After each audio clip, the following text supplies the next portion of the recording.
All right, good evening. James is sitting down, so I think that's a sign to the rest of us that perhaps we're ready to get going. Welcome, my name is Penn Lowe. I'm a lecturer here at Tufts in the Urban and Environmental Policy and Planning Department.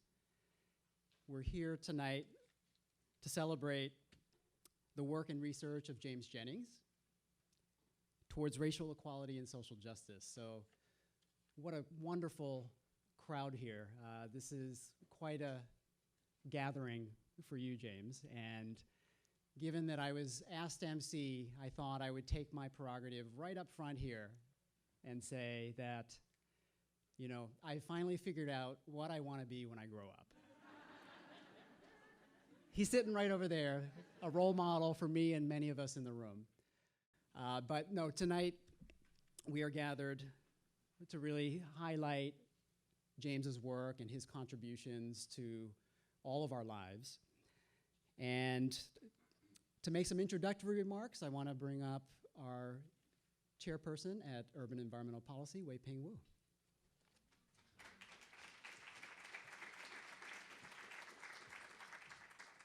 Thanks, Penn.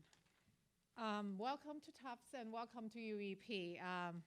Really, this is a terrific, event for James, and so I wanted to just say a little bit about, how grateful we are to James, and how grateful we are to a lot of you, and I think the symposium really meant to be both a celebration as well as James will help us think forward, reflect, and really on looking at where we are in terms of our collective ideas and actions for racial equality. And James has always been a great champion for social justice and civic engagement, and we can see from here the fruits of his work. He came to us in 2001 after a very fruitful career, both as a faculty and administrator at Harvard and UMass Boston. And since then, he has had a prolific record of scholarship, but also before that, right? And more importantly, his work has touched many lives here at UEP, at Tufts, the community at large in Boston and beyond, and as many of you here know intimately. This celebration of James' work and his research and the dialogue on racial equality also have benefited from our collaboration between UEP, which is Department of Urban Environmental Policy and Planning, where James has been a colleague here, as well as the Tufts Consortium of Studies in Race, Colonialism, and Diaspora, and Professor Jean Wu will speak more to that. And I also want to acknowledge the support of the Tufts Diversity Fund, and most gratefully, again, on the part of UEP, I want to acknowledge the terrific support and work of a couple of our students. Where are you? They're behind there, so that's Kara and Kasha. And is Mike around there? Oh, he's outside. So our terrific staff, Mike and Maria, and Penn, and many of others who have really been part of putting this all together. So enjoy the symposium, and we look forward to your wisdom one more time at least, right? So we're gonna try to make sure you come back to us. Please, James.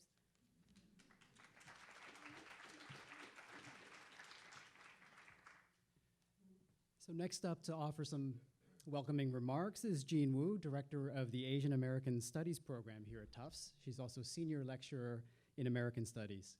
So welcome, Jean.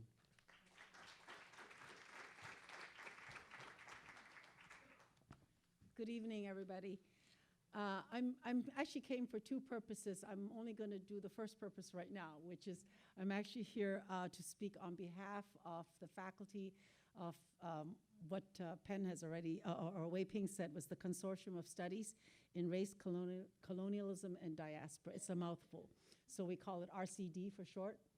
and so it'll be RCD from here on. And I wanted to convey from all of the faculty, some of them are here, some of them can't be here, that we are actually very honored to have the opportunity to co-sponsor this event celebrating the work of Professor James Jennings.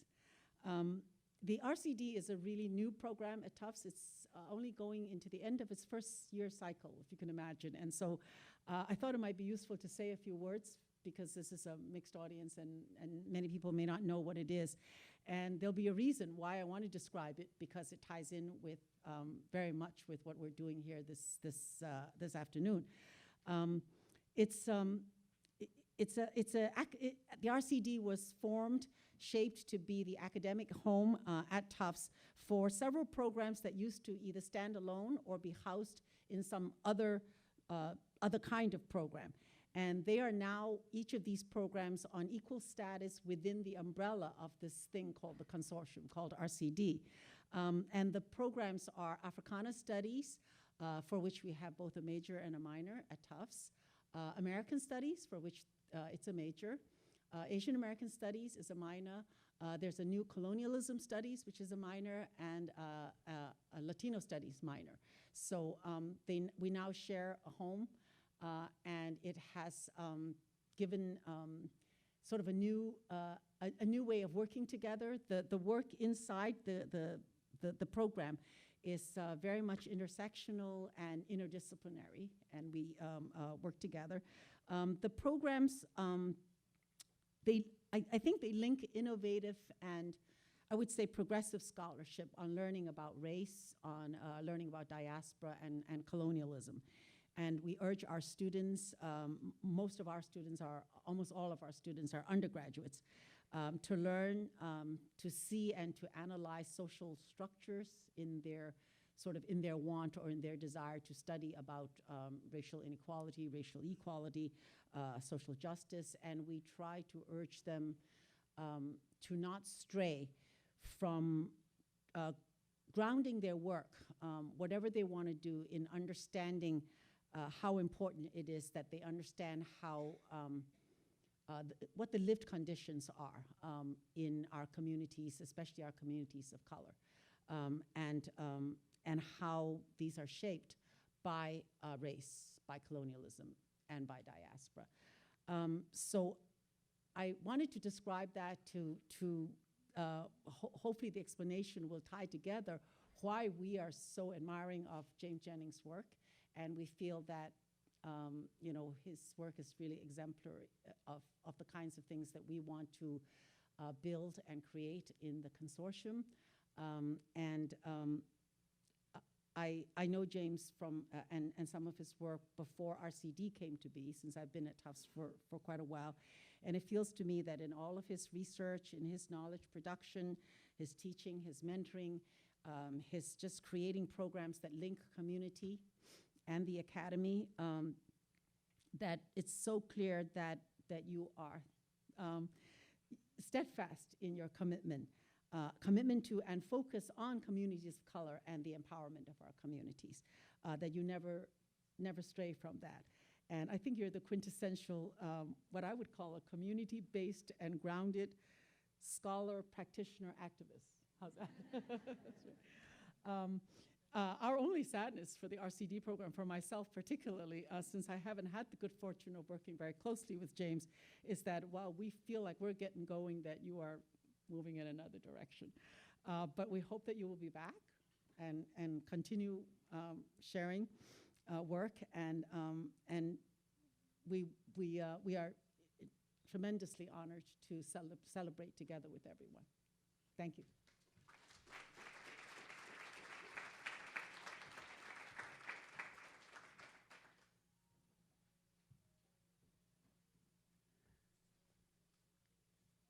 So for our program tonight, we have two speakers. I'll introduce the first one next, but both of them were chosen by James, and I think it'll become very apparent why he chose them. And following the speakers, we'll have a panel discussion with 4 other folks. I know many of you here would like to perhaps say something to all of us assembled here, and there will be a short window of opportunity to do that after the panel discussion.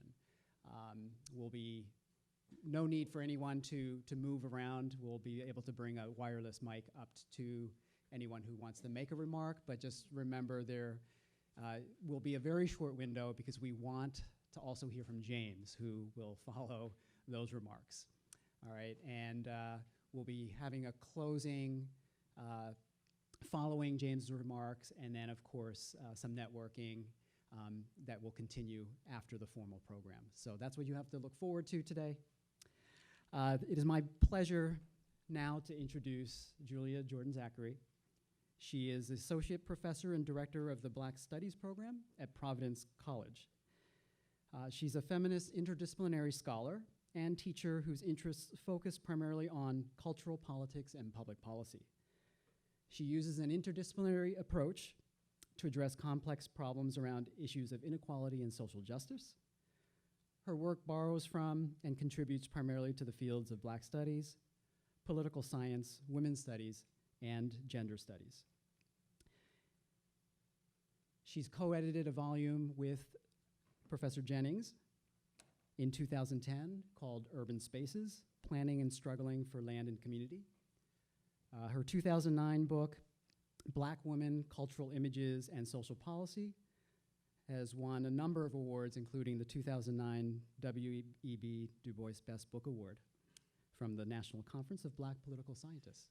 So we are very fortunate to have Professor Jordan-Zachary join us. So welcome.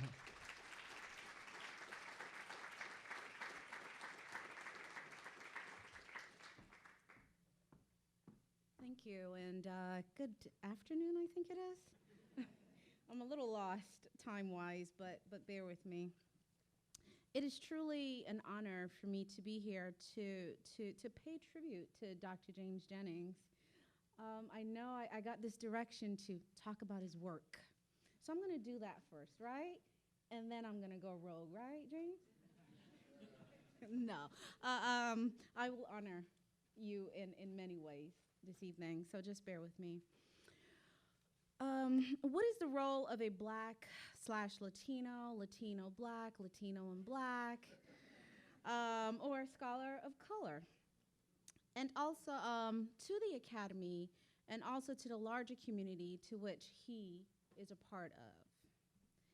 The Academy is often thought of as a place of individualism, with a goal of engaging in research that will be published, oftentimes research whose worth is measured in the number of citations and/or impact.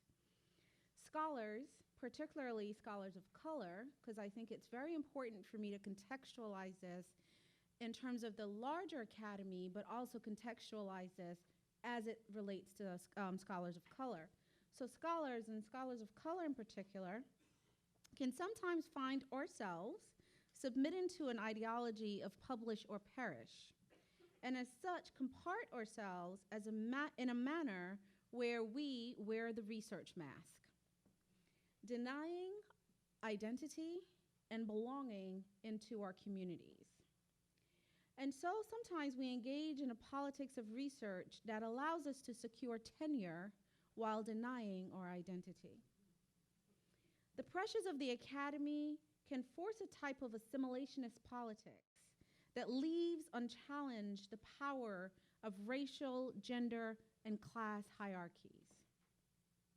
In 2010, Dr. Jennings wrote, and I quote, "Black intellectuals have a responsibility to challenge any perspective on Black inequality that ignores the roles of wealth and power in maintaining race, class, and gender disparities in our society," end quote. Now, why would I even start this with this quote and this understanding of the academy and the pressures of the academy? Because Dr. James Jennings didn't just write these words, which we sometimes do in an attempt to secure tenure, but he actually lived these words. He practiced what he preached, and as such, James Jennings, the scholar, serves as a model that challenges the individualistic assimilationist politics of the academy.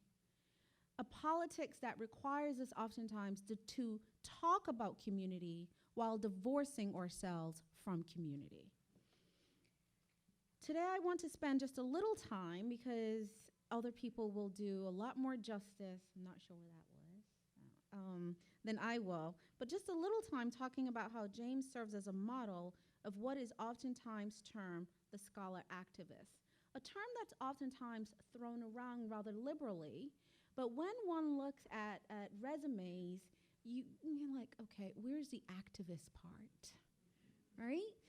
And so we have discussions that activism is buried in our writing. And because we are critiquing hierarchies of power, that makes us an activist. And I oftentimes raise my eyebrow. I'm like, who's reading your stuff? Right? What exactly, how does that constitute activism? And oftentimes, I will point them to the work of James Jennings. And I would say, if you really want to understand what it means to be a scholar activist, look at Jennings' CV, because he embodies scholar activism. So let me start just briefly with the nature of James's work. And again, I quote from his writing in 2013, where he said, broadly speaking, I continue to research social policy and community development in terms of race, class, and politics. Much of my work takes place in the realm of public policy in Black and Latino communities, end quote.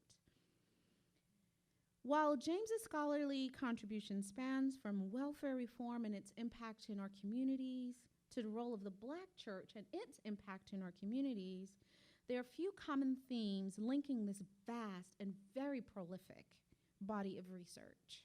You know, I thought when I was asked to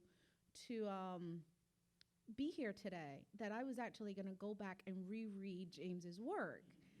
I thought, okay, that would be my entire sabbatical. But, you know, I did go back and I did read from his earliest works up to his most recent publication, as much as I could. And there are some themes linking this vast and very, very prolific body of research, and one is activism. James has spent quite a bit of his career not just simply defining activism and what it ought to look like, but telling us in a very concrete way the lived experiences of activism, whether it's in Latino communities, Black communities, Roxbury, all over Boston. This scholar has spent his time giving us what so many people theorize about. And I always want to say that to scholars, before you start talking about activism and trying to theorize, why don't you just read James's work, because he gives us the lived experiences of people engaged on the ground in activism. His research is also very community-oriented.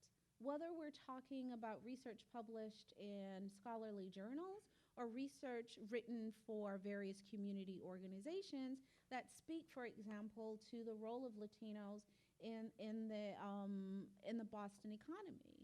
So this is research that can help communities to grow and develop. Again, what I think is fascinating about James's work is he deals with this dichotomy that we oftentimes see in the academy, where we theorize and we talk about what communities need to do to be better, but very seldom do we actually help communities to be better by giving our research efforts to these communities. And James's work does that and does it beautifully. A third theme common in James's research is on race and racism class, basically power structures, right? So James has been very consistent, regardless of what the academy tells us, in terms of writing critical research. Again, that's a term that's oftentimes thrown around. Oh, I'm engaged in critical research. And you're like, okay, what makes it critical? Right? Throwing in that term, yeah, I'm a little cheeky, can you tell? So throwing in that term critical does not make research critical. Critical research is about challenging structures, right? And that's a very consistent theme. And so now I want to stop and talk a little bit to grad students in the audience, that and I'm going to cycle back to this, so I'll just be brief. But when people are telling you that critical research ought to look very sanitized and basically be non-questioning of power structures, have in your back pocket the research of James Jennings, right? And when people tell you that this type of research will not be published and you will not get tenure, have in your back pocket the research of James Jennings to hold up and say, yes, it can be done. The other element that I've noticed about James, not so much as a scholar, but as a part of a community, is his community work and how it intersects with his research. Sometimes researchers, we go into the community because the community advances our research. I will argue here today that James goes into the community because the community has value. And then therefore, if a research project comes out of these efforts, it's not the first priority, right? And we see that in his research where there's a grassroots focus and there's an attempt, a valid and true, honest attempt to give space to the voices of people in the community. Oftentimes, again, in the academy, we talk about the community, but our research is devoid of the voices of these people living in these communities. And James does a wonderful job. Again, for those of us thinking about how to do research, I offer you this as a model of bringing to the forefront, actually doing what Bell Hooks tells us to do in her research, centering the voices of the marginalized, right? So that's also a very, very common theme in James's work. So why do we care about this? We care about this work, this body of work, because it has implications for a vision of democracy that's inclusive. It breaks down these very falsely constructed understandings of knowledge production, right? And that's what really drew me to James's work, of how do we begin to construct knowledge? How do we know what we know? And who has the right to inform our knowledge? So this is where I'm going to go rogue a little bit and talk a little bit about the legacy of James's work. I figured other people are going to talk about the legacy of his professional work, right? Here's the legacy of James's work. I met James when I was pregnant with my daughter. My daughter is now 15 years old, and she begged me to come. She was like, just get me out of school early, I want to be there, because she has heard so much about James Jennings, and here's why. So I was pregnant when I met James, and we were at NCOS, National Conference of Black Political Scientists, and this very humble man came and sat next to me. I had no clue who he was. None, right? I was that young in the profession. And so he didn't have a card. He said, if you give me your email, I will email you. And I was like, yeah, right. So I get this email. And I was like, okay, this is a little different. And then he says to me, because I took some time off after I had my daughter, and he said to me, when you're ready to get back into research, call me. I was like, yeah, right. And I did. And next thing I knew, we were working on a project together, right? This is James Jennings, not the scholar, the human being, a man of his word who, when he tells you he's committed to doing something, he does it. And so my daughter, like I said, my daughter is 15 years, so I've known James for about 16 years now. But here's where the impact of James goes beyond me and out into the larger community. I was going to leave the academy. James and I sat down, I can't remember where in Boston, on a sidewalk, right? And James said to me, if you build your house on truth and justice, you will be okay. And I was like, what does that mean? Build my house on truth and justice, right? And I struggled to get my book published because nobody wanted a book on Black women in public policy. And I refused to give up because I knew that I was building my house on truth and justice. And I would tell the stories of Black women in public policy. And every time I was about to walk away from the academy, James would pull me back in with a project, with a conversation, with something. He would somehow magically just pull me back in. And so today, James, I am here to tell you that I was voted full professor. Thanks to you.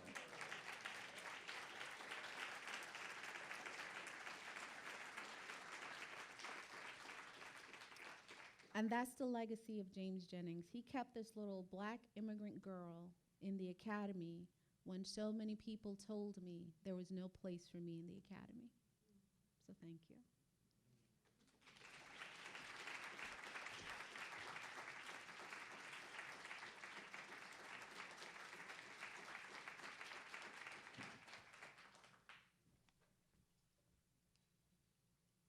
What a great way to lead off the evening. Thank you, Julia.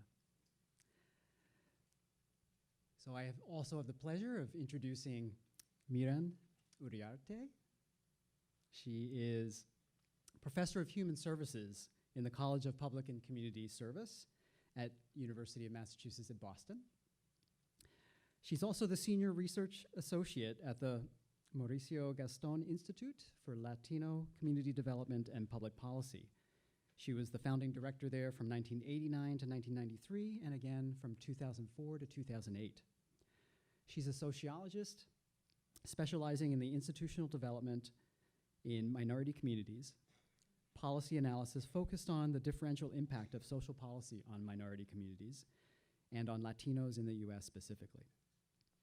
Her studies of Latinos in New England have been commissioned by the Boston Foundation, Rhode Island Foundation, Annie E. Casey Foundation, and has appeared in numerous monographs, journal articles, and book chapters.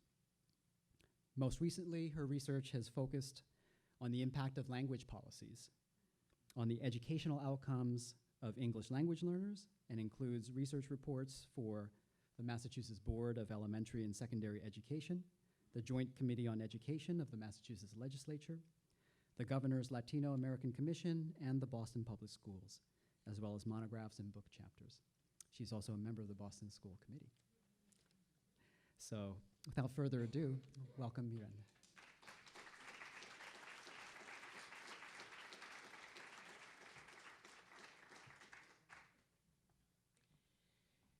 Julia said that she was going to be serious and then go rogue.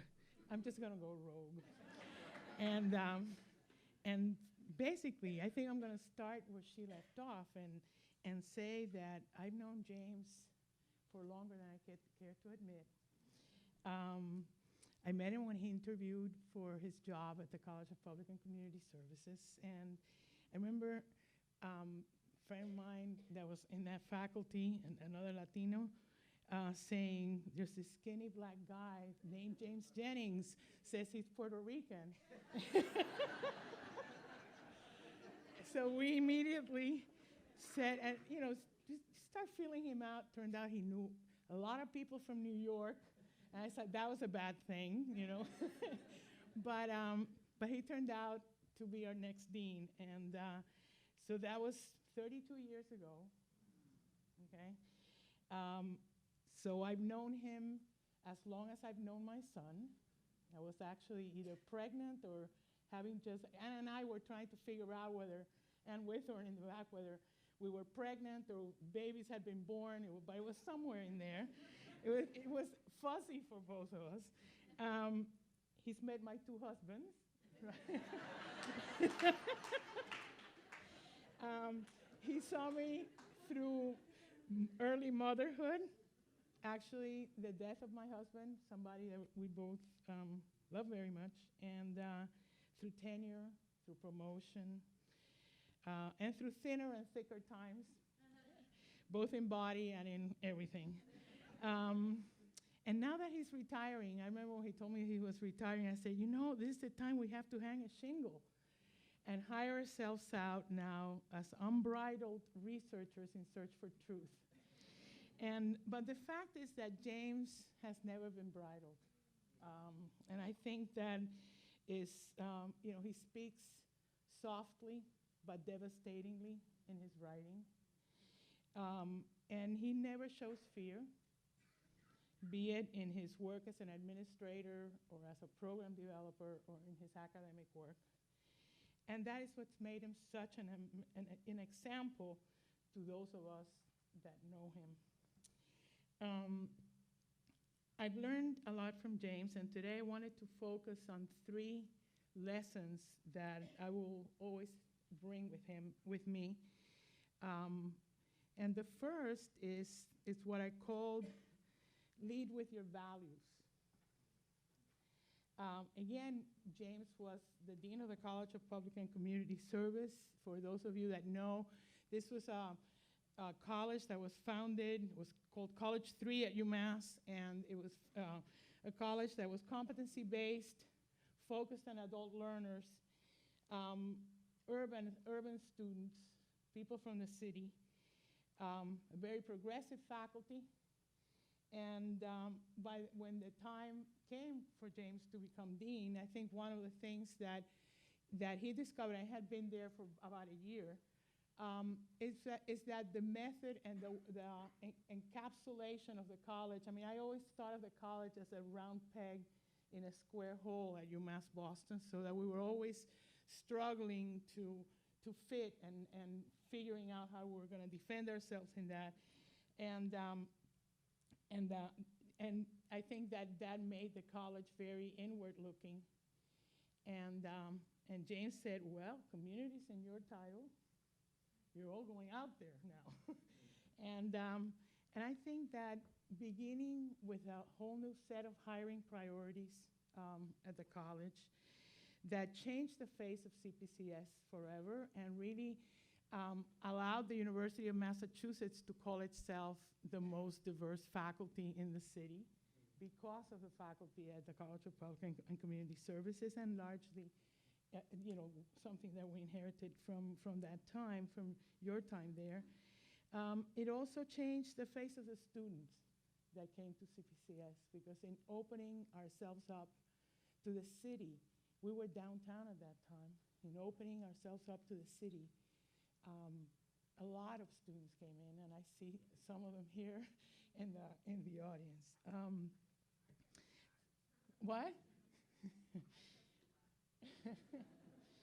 So with community at the center of the mission of the college, we broke out. I broke out of the campus into the city and developed institutionally ways in which the college would relate to the community around us. Not because, so-and-so had a relationship because they knew somebody, but because the college wanted to expand itself into the city and allow the city and the people from the community to come in. It was, I think, at the center, and this is where I think James's great contribution was, all those relationships had to be mutually beneficial. There was a sense in which we were no longer going to just bring in students, but rather we were going to be also involved in the lives of students in the communities where they lived, so that there would be a very clear, very direct relationship between our work and the work of the students. And I think that vision for what it meant for us, for an institution of higher education to integrate itself to the community, is something that we all learned from James. And then again, it was not him doing all these things. He was actually fighting the fight to allow us to, opening the doors to allow this very progressive faculty to act upon its own values. And I think that's the critical piece, that it wasn't just James acting on his values, but it's allowing all of us to act on ours as well. That was really very, very powerful. He valued the activities that we were doing, and he valued the activities in a way that only a dean can, which is that they became part of what people could do to get tenure, what people could do to be valued as part of the work of the college. He was totally unapologetic about this, and I think many of us were tenured and were able, I'm here echoing, we're tenured and we're able to move along on the academic trail, not denying who we were. And I think that is the fundamental thank you to James in this particular. So with just leading with your values and putting your values up front and defending them, I think is a great lesson from that period from James. My second lesson from him, and this is, again, one that it was a collective effort, is the importance of alliances. When I was introduced, people talked about, you talked about the Gaston Institute for Community Development and Public Policy, and I want to go on the record and let you all know how all those institutes at UMass Boston came to be. And because it is important for all of you to know that these were not institutes that were funded out of the budget of the university. These were not institutes that were funded because the university saw a light and wanted, oh my God, nobody call the chancellor, please, no, nobody. But the idea here is that these were institutions that were developed in partnership with communities who actually were the ones that went out to the legislature and asked and requested and fought for having the earmarks in all of these, that created this institute. The first one was the Trotter Institute, the William Monroe Trotter Institute for the Study of Black Culture. The second was the Gaston Institute for Latino Community Development and Public Policy. I think Mel was probably involved in the development of the Trotter early on. And then the Asian American Institute, the Institute for Asian American Studies. So at this point, we have these jewels in the crown at UMass Boston that developed in this way. Again, the issue here is that the values behind these institutes were really about this partnership. We were there to do the intellectual work that communities deserved. 5 minutes, okay? We were, at the same time, finagling our existence year to year, advocating for the legislature and doing all these things. But the biggest lesson is how we related to each other in that process. We were all located in the 10th floor of the Healy Library, and we learned how to share our, share interests, not being fooled, basically a lot of strategic thinking together. We learned how to collaborate and not compete. We respected each other's missions and our diverse perspectives on issues. And that really set the base for a history of collaboration among racial ethnic groups in UMass Boston that is, I think, one of the proudest things in which I have participated. It has allowed us to not only support each other as we're going through the tenures but also to develop programs and to develop activities. Right now, for example, after a 3-year process of collaboration, we've developed the program in transnational culture and community studies that involves every single one of the institutes, every single one of the ethnic studies together. And the issue here is not everybody here and there, it's really being able to work together. And I think that the alliances and the fact that we see each other in that way is something that we learn from our work together. The other place in which the alliances have been critical, and James has been critical, has been in the alliance between Black and Latino, African Americans and Latinos in Boston.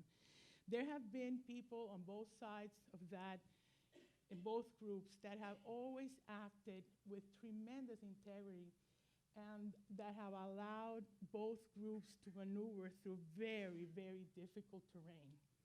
Boston is not an easy place to be Black or Latino. And, but I'm thinking of people like, Mel, who's here, Frida Garcia, Nelson Merced, Hubie Jones, Pablo Calderon, people that have made a life of making sure that there's always lines of communication and alliances between the groups that have really fostered tremendous benefit for both. We don't have the history of New York or Chicago thanks to that. We don't have that there's always that capacity and that ability to go back and forth to have groups, people on both sides that are able to interpret and are able to bring people together and that are able to explain how the different groups may look at a particular issue. And that has been invaluable in the history of both communities and hopefully something that will continue. James has been an integral part of that conversation, and for that we always thank him. The third piece for me relates to the work that, what Julia was talking a little bit, and that's the role of James as a community intellectual. The rationale for the development of the institutes, the kind of analysis that she did also really speaks to the role of the intellectual in a critical intellectual in a community. I mean, one of the issues that we struggled with the institutes was that, or that we felt strongly about the institutes, is that the reason they were there was because universities in general had not been able not only to bring in students, but to really to speak to the issues that communities of color in the city could, required. And that we needed our own voice. We needed a different voice to be able to do that. And that's sort of the voice of the community, of intellectuals with that as a mission. It's a question of perspective. It's a question of really understanding your role in relationship, both to the university and to the community. It's a question of,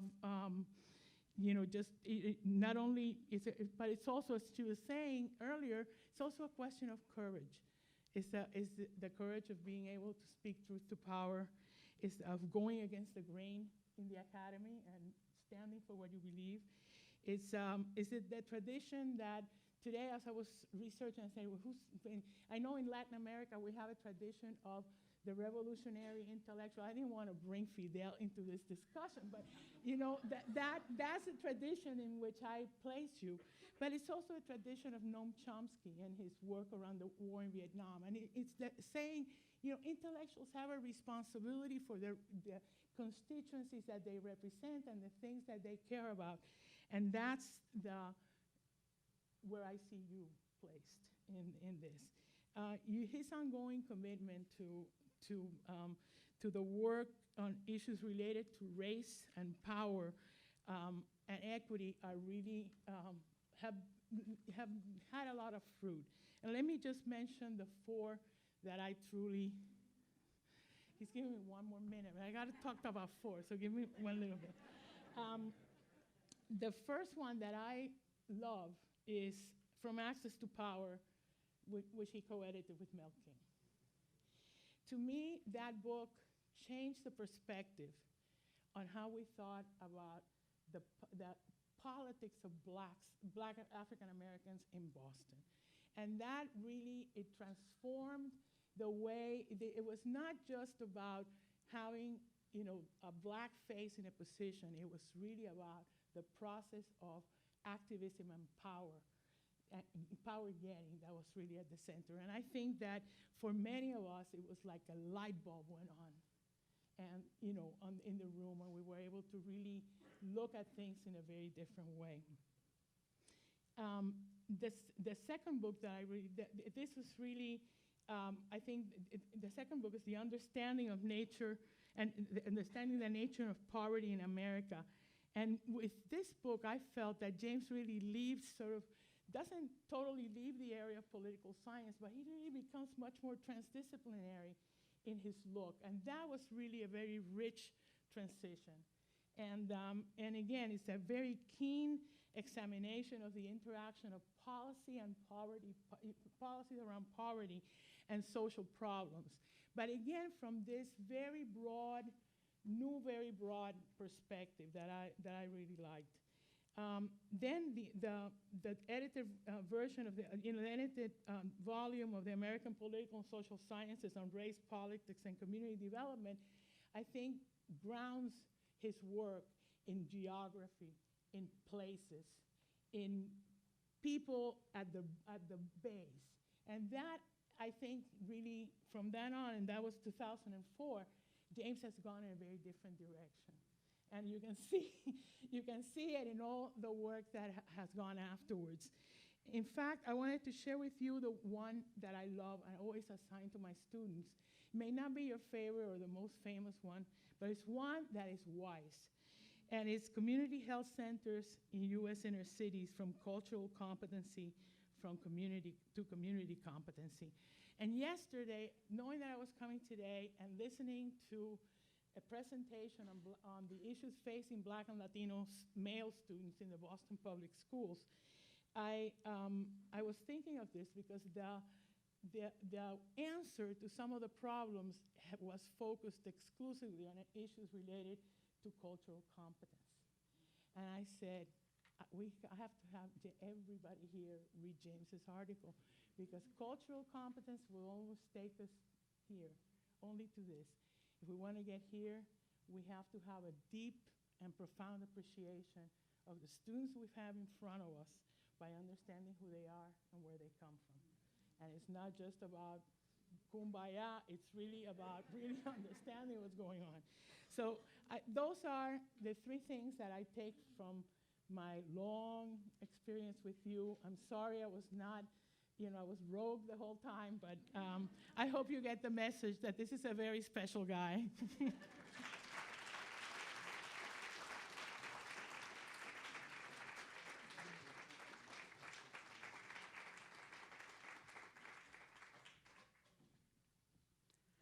All right, so give us just a moment because we're going to gather our panel for a discussion. And so if I can call up to the stage the folks whose names appear. While they're coming up, we're hoping that this panel won't just be 4 people in a row talking for 10 minutes each. We're going to... You told us 3 minutes. Yes, that's exactly. We're going to have each of you speak for 3 minutes just to put a few things out on the table. And then we'll continue in a more conversational style. I think one of the things that many of you who have gone through the Tufts UEP program know is that James teaches several classes on, one on community development, one on social policy, and in both, which I have had the pleasure of sitting in on, he loves to have discussions. And he loves to not, to have people come in and just sit down and let's talk. So here we go.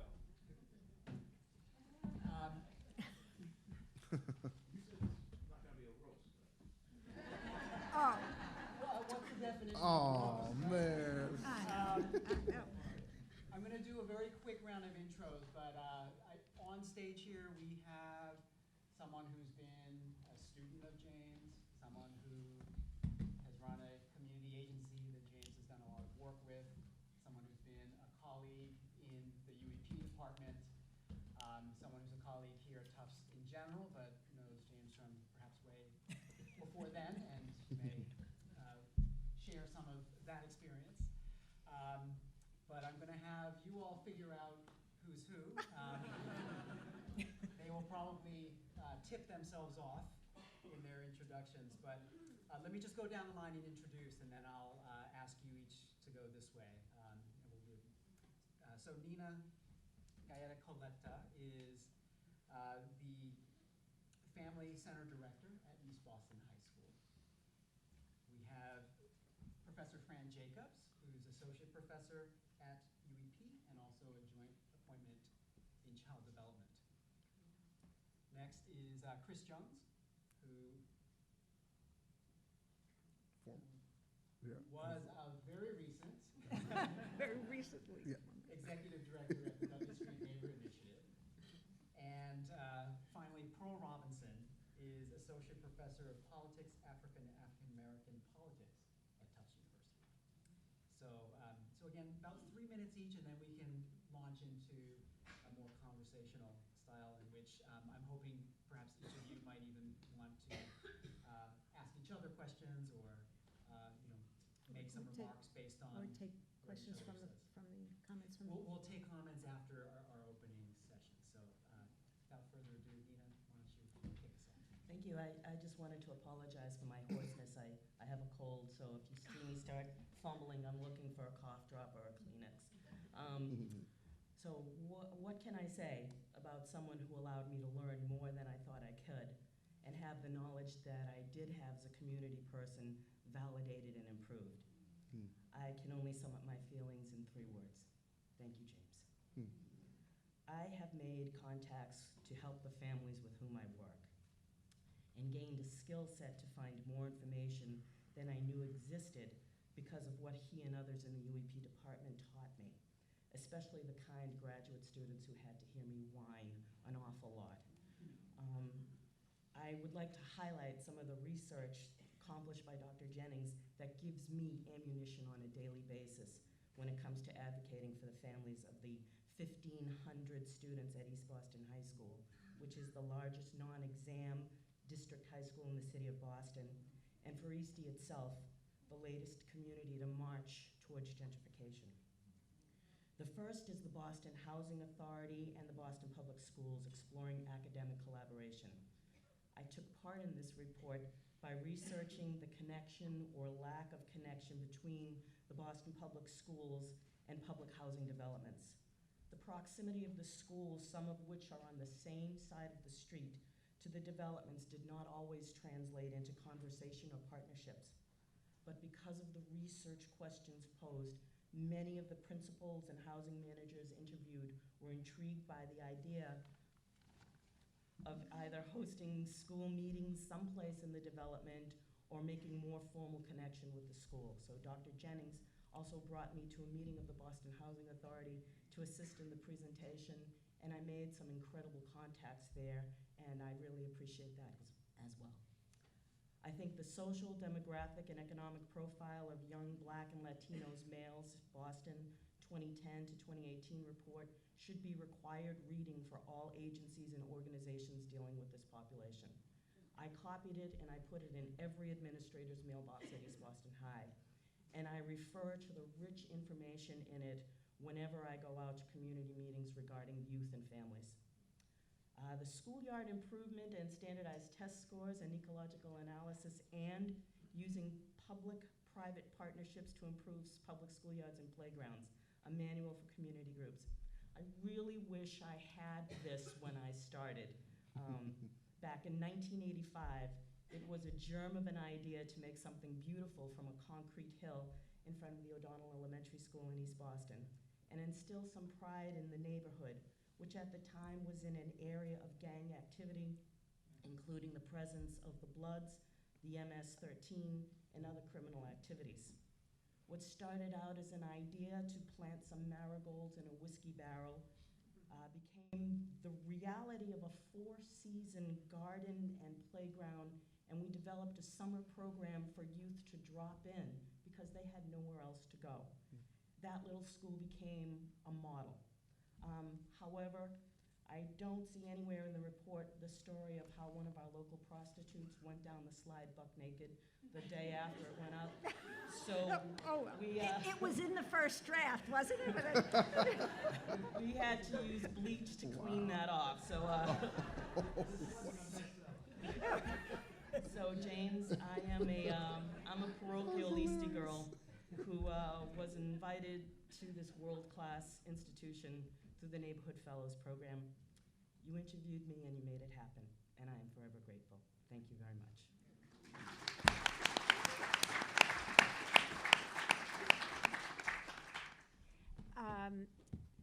James, thank you for the opportunity to reflect on and speak about the reach and power of your work. I have a joint appointment, as Penn said, and I teach social policy, child and family policy, so we overlap quite a bit, in at least in topic, James and I do. I need an afternoon to review the main points, the impact that James's work has had, but since I only have 3 minutes, I'm going to try to focus on one of his primary roles as I see it, and that is as a public scholar, an expert thinker about and investigator of issues of immediate public importance, who writes and presents in venues that are available to regular people, to real people, in newspapers, newsletters, magazines, blogs, and in public hearings. Now, of course, James is also a nationally prominent and well-respected academician who does the usual things: publish in refereed journals, author volumes, present papers at professional conferences. But I'm going to focus on the aspect of his scholarship that is more public in nature. I know we academics wouldn't necessarily describe ourselves as private scholars as opposed to public scholars.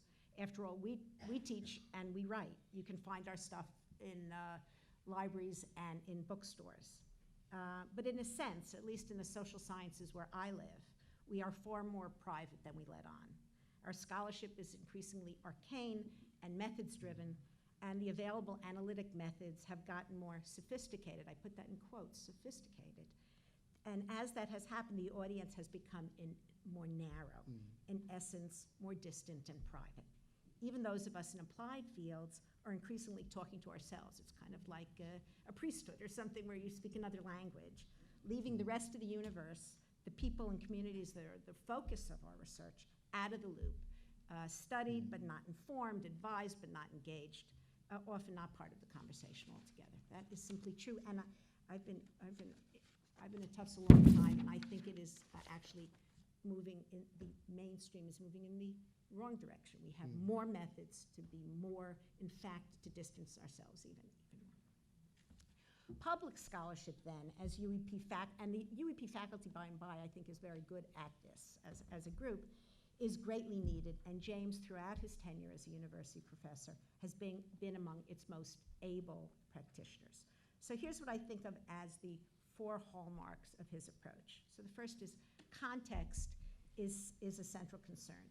In James's research and teaching, the contexts that give rise to and root public problems, historical, political, economic, and social, are given pride of place. His students, and we share many students, his students often speak of how encyclopedic and broad his knowledge is, and how determined and completely unapologetic he is in helping students and kind of insisting that students locate these problems and possible solutions in that context.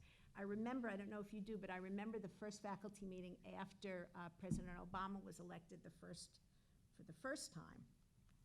And you were talking about how could any, I forget exactly the words, and the hand motions are clearly mine, but how could any intelligent person who knew even a little bit, I forget what you said, even a little bit about the history of racism in this country, possibly imagine that we had entered a post-racial age, that we were post-racial age, that's what I'm saying. You know, but there are many pundits indeed who did, right? Who did. They wouldn't have dared had they taken James's course. Second, so that's context. Second is relevance, the relevance and gravity of issues, right, as a cornerstone of his scholarship. He has taken on issues that sit at the core of the focus of this symposium, of course, racial equality and social justice. And people have mentioned the quick review of his publications, and I won't list them all, but there's work on the three strikes and you're out bill. There's work on criminal justice, on juvenile justice, on place-based education, on you name it, and there it is. On improving nonprofit, I think what, to me, a really good piece of work was on talking about how to improve nonprofit, the impact of nonprofits in the city of Boston. Terrific. It has always struck me that James doesn't have time to waste on trivial or obscure issues, and you know, academics are really good at that. And he goes, but rather he goes to the heart of the matter. Third, accessibility is an article of faith. James is a data guy. Look at this map I've just done. You can do this with GIS. You put the numbers in there, you know, okay. So, right. And so he's a data guy. There's no question about that. And virtually every article or report he writes or interview he grants include data that he has collected and analyzed or is nested in data that describe a current situation. He makes sure, however, that the data he uses, the methods he applies, and the results he describes can be understood without a PhD. He puts a premium on use, a critical criterion for a public scholar. And finally, in terms of the kind of public scholarship that James practices, I would say, and other people have said, values and mission are at the core. They're okay with him. It's not difficult to find a point of view in James's public scholarship, and indeed in his private scholarship as well. So I take Julia's point that this division is a specious one in some sense when you talk about James. But in the end, he doesn't attempt to neutralize the lessons he takes from his research. James knows how potentially dangerous it is when researchers assume that they're being objective in their work, okay? More dangerous actually to the conduct of science, I'd argue, that when researchers accept their biases, make them explicit, and allow the reader to draw his or her own conclusions. So his approach is a really refreshing approach, and in the end, you know what you're reading, as opposed to imagining that you're reading something that is objective, but you're choosing measures, you're choosing design, you're choosing all of those kinds of things. So James, I have learned so much from you, and will miss your warm, engaged presence on our faculty, but I appreciate this choice of yours, and know we will all benefit from it. Thanks.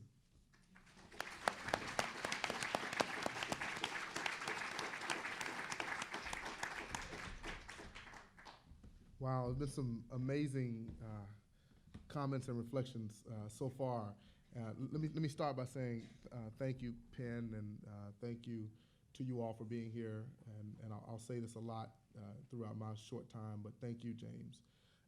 So I'm here wearing the hat of the now former executive director of Dudley Street Neighborhood Initiative, former as of March 31st, and there's some other members of the Dudley Street Neighborhood Initiative family that are back there, another former ED, some board members.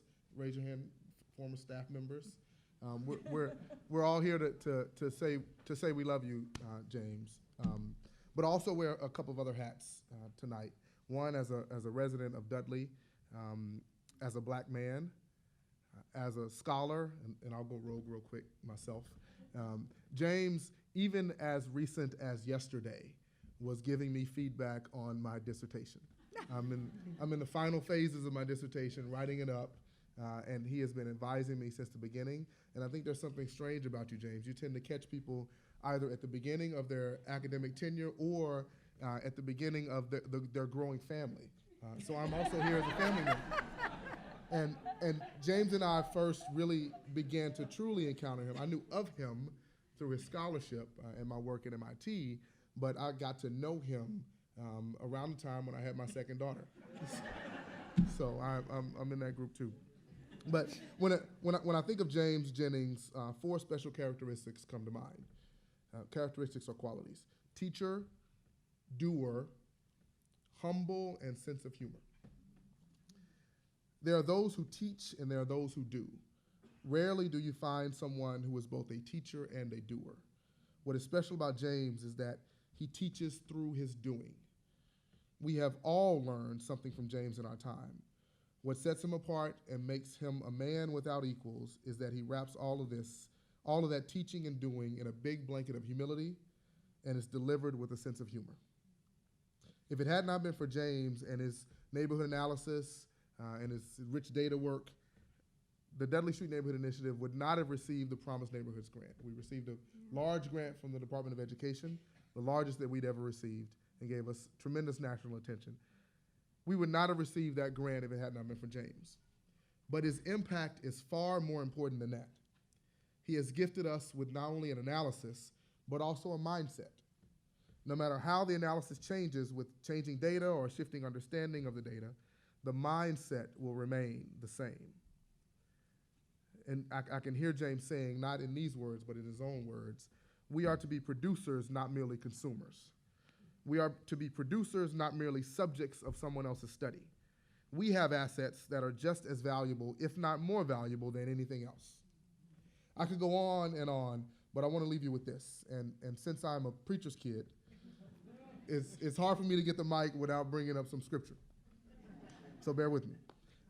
There's a particular one that comes to mind as I think it embodies James and this mindset. And I think it embodies what you brought to the community. And it comes from the book of Corinthians. And I'll read snippets of some verses. For the body is not one member, but many. If the foot shall say, because I am not the hand, I am not of the body, is it therefore not of the body? If the whole body were an eye, where were the hearing? If the whole body were hearing, where were the smelling? And if it were all one member, where were the body? But now are they many members, yet but one body. And the eye cannot say to the hand, I have no need for thee, nor again the head to the feet, I have no need of you. We are all members and we are all important. That is what you have tirelessly preached, and that is what we thank you for. You never tire of this pursuit of the ideal for our communities. Thank you for never letting us forget that we matter. Thank you for being family. You are one of us, and for that we say thank you. Most of all, and finally, thank you for living your life in the way that you do. And thank you for doing so in a way that is transparent enough for us to see and close enough for us to touch. Thank you.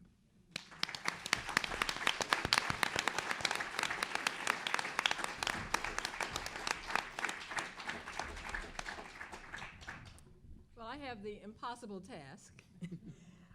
So much has been said, and everybody has said some of what I wanted to say, but there's one set of things that nobody can say, and so that's what I'm left to say. I met James in 1971. We were graduate students together at Columbia University, and we share an intellectual father. That is Charles V. Hamilton, the co-author, as we used to like to say, the one who wrote Black Power. And he was our professor. He taught us how to think about political science, to think about why we were getting an education, and he also taught us how to study politics. The person who contacted me and asked me to speak, I said, well, I think what you need to do is make sure, I said, I would like to have an updated copy of James's CV, and I suggest that you send it to everybody who's asked to speak. And I said, I am absolutely certain that we will be bowled over when we see how much he has done. Because everybody who knows him sees him as always busy. But my God, you know, it took an hour to read it. And I could see all of the things that you managed to do and wrap them together to make a package that's also a very human package. And because I think it's so prolific in a lot of different places, I thought about W.B. Du Bois. And I thought, you know what's different? Is that at the end of his life, Du Bois literally had to give up his American citizenship and go abroad. Because as hard as he worked, as dedicated as he was to transforming the meaning of what it means to be Black in America, going from being a problem to being human, he wasn't appreciated. But James is talking about retiring. He's not really retiring. But he is loved. He has a family. He has a community. He has intellectual colleagues, and he can stay. I think he's surrounded by people who not only recognize the work he's done, we recognize how it has affected our lives personally and how it has transformed, and totally, a lot of transforming remaining to be done, but it has transformed what it means to be Black, minority, other in America. And so as I kind of thought about it, I thought, not a bad life, not a bad life. So let me just sort of say some things that, since I can't write down what I was gonna say initially, what I'd written down, Professor Jordan Zachary started with, you know, reading his works, and I was gonna kind of do a Martin Luther King thing. Let him speak from his own words rather than from mine. But I will not do that. What I will do instead is to emphasize a couple of ways. When I was reading the CV, I do African politics. So when I arrived at Columbia in 1970, I had spent 3 years in West Africa in a rural Hausa community, population 8,000, doing public health and learning how to do that in Hausa. So I learned an African language, and I show up in Manhattan. And I'd grown up in Richmond, California, a modestly sized majority Black community. So it was all very different. James serious. Not only was he a graduate student, but he already had a family and he was doing this community stuff as well. I actually don't remember seeing him outside of the library. It sort of tickled me because he was literally the only one of the graduate students that I knew. I would always meet him in the stacks. He was always looking, doing research, and then trying to sell me clothes that his mother was making. Never quite grasped the fact that I made all my own clothes. But he was really serious, and he was on a trajectory, fast trajectory. He had come to get what he needed to do the rest of his life. And so that was always so stunning. My dissertation was about political leadership, but I actually studied African traditional leaders in the modern state. So I was taking whatever courses they had at Columbia on leadership, and I was all into this literature on political leadership. When I actually went, I spent 13 months doing fieldwork in Africa. What I actually studied were patron-client relations, network analysis, structure of political conflict, continuity and change, and the voices of people, listening to how people talk about politics.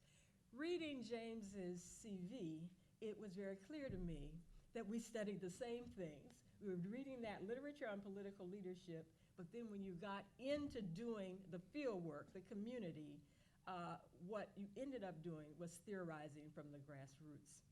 A couple of things I'll say quickly about Professor Hamilton and the ways in which he taught. And I think many people who have experienced James as a teacher have probably experienced similar things. I was sitting in his office one day, and he was going through his mail. Some woman had written him about this, somebody had written about this. And he said to me, data, data, this is data. It's not just the books you read. People write you letters about politics. That's data. And I remember thinking, wonder what is he talking about? And of course, what he was saying is it's the empirically based understanding you can get from the words that people take time to put into writing, what they're saying. And when they're talking about politics, that's when you understand things about what are the issues? What are the fights about? What is power? Who holds it? How is it structured? So data. And one day I dropped by his office, and this is the thing, these are professors that you can drop by their office and talk to them even if you're students. And he said to me, what are you doing tonight? I said, I'm going to the library. He said, this is the anniversary of Malcolm's assassination. I'm going to the mosque. You want to go with me? I said, but why are you going? He said, participant observation research. So I said, okay, and actually I thought, so Muslim, I put on one of my Niger outfits, went to the mosque, they separated us, so we couldn't sit together. I was sitting with the women, he was sitting with the men, and Farrakhan was speaking. Yes? Yeah. And his theme was Malcolm the Heretic. Malcolm the Heretic. He went on for over an hour about how terrible Malcolm was, all the bad things Malcolm had done. I was totally surprised, probably naive, because I had thought that I was going to hear good things about Malcolm X. And I tend to have an expressive face, and I'm sure I was doing this, and I thought people were going to see my face, because I was actually in the third row and very close to Farrakhan. So through the whole time, I was working on my face, trying to control it to look like, And when it was over and I got back with Hamilton and we were leaving, he said to me, what did you think? I said, why did you have me come? He said, because I thought you needed to understand how one learns. That you actually go, observe, listen, find out what people are saying. Don't be surprised to be surprised that people are saying something that you didn't expect. And that also is how one collects data. And so even though we were, you study things here, I study things there, we share this intellectual father, I find tremendous continuity and connections in the work we do, and I think that comes through in every time we have a conversation. And so I'll just end by one of the many things that we learned from our intellectual father, and that was, problematizing the notion of objective social science. Max Weber. In fact, when I first started teaching at Tufts, I always had my students read that article. At some point, I stopped, and it just kind of became a part of the way in which I approach the work I'm doing. But the question was, is a science of politics possible? Is a science of politics possible? And as one goes, we sort of hold up Max Weber as the person who taught social scientists how to study politics objectively. But the message of that piece is that you can only be objective to the extent to which you acknowledge that everybody has a point of view.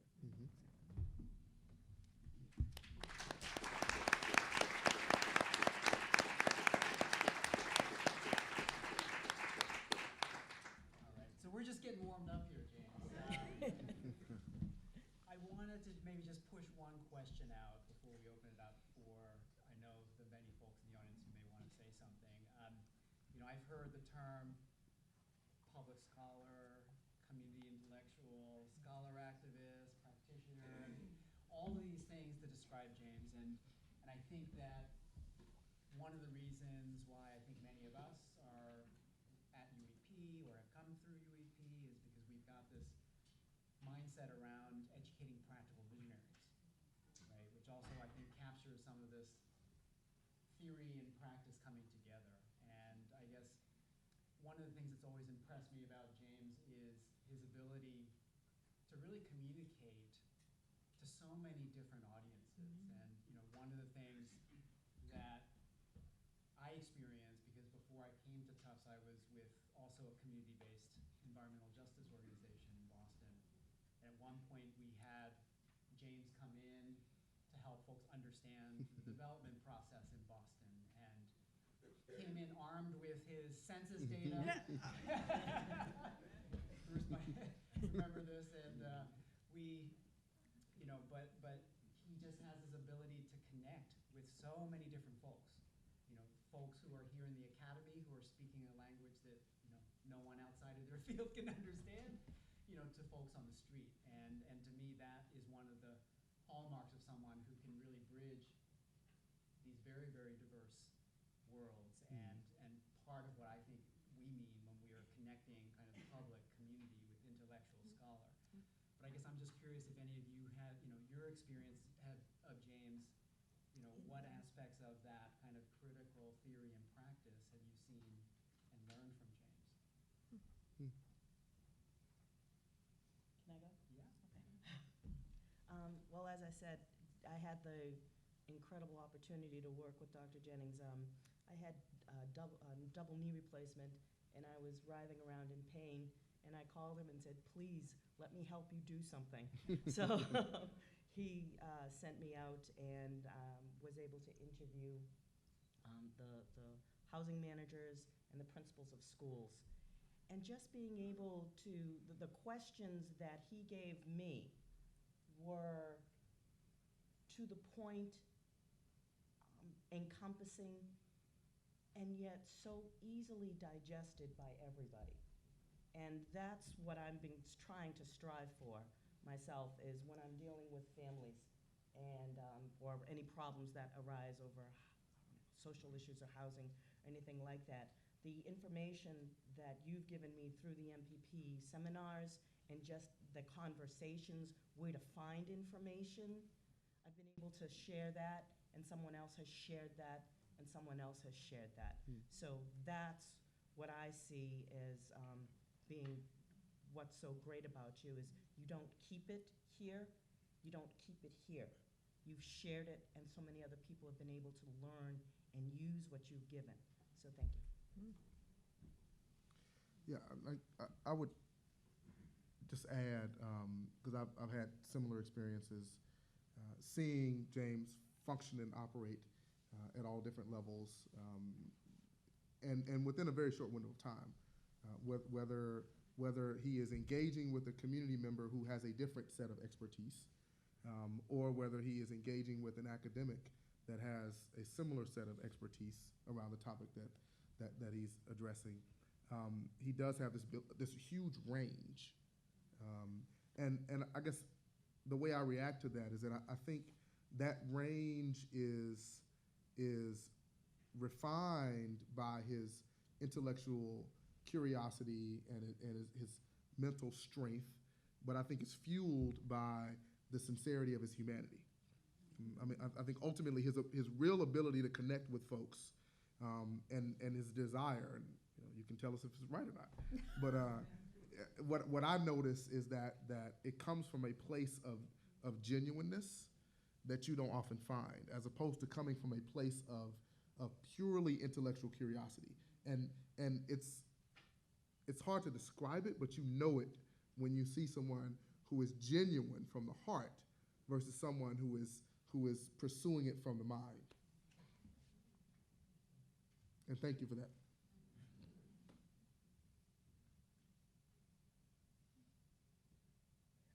Welcome any Since I reflections. know. You don't have to follow the thread that I started. But. Okay, well, since I have not observed him in a community organization format, I was just actually thinking, was it last spring or last semester that you gave that talk about your work on Black and Latino youth?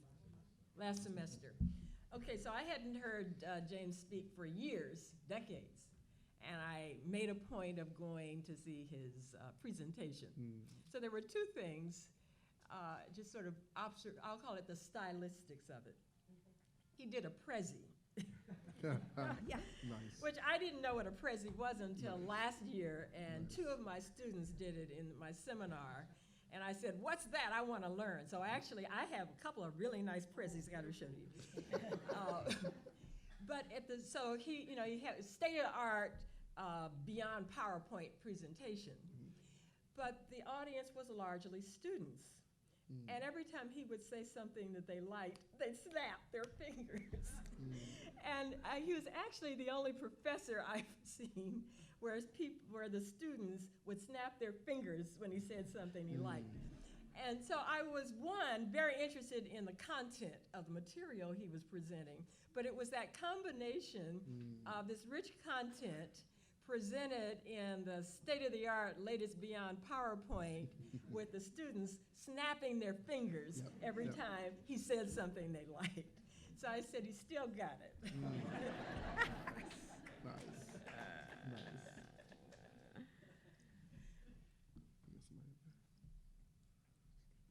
so we're starting to get audience demand here. And what I'm going to do, there is a short list of folks who we knew were coming tonight and who we said we would come to first. So I'm going to do that.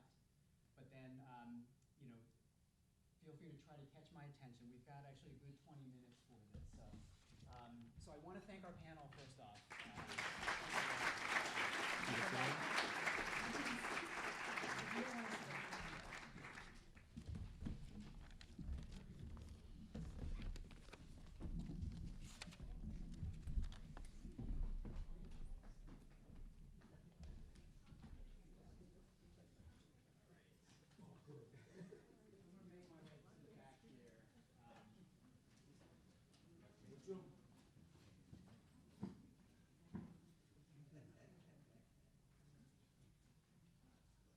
Okay. Okay, that's working. Thank you. So Mel King is in the house.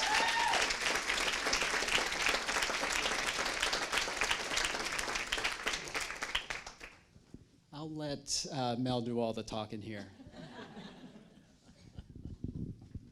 Well,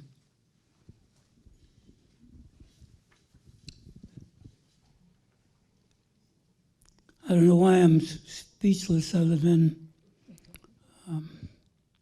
there's been a lot that's been raised. But I've been sitting here thinking that people aren't calling it like it is. What do I mean? I think that James was an original rapper.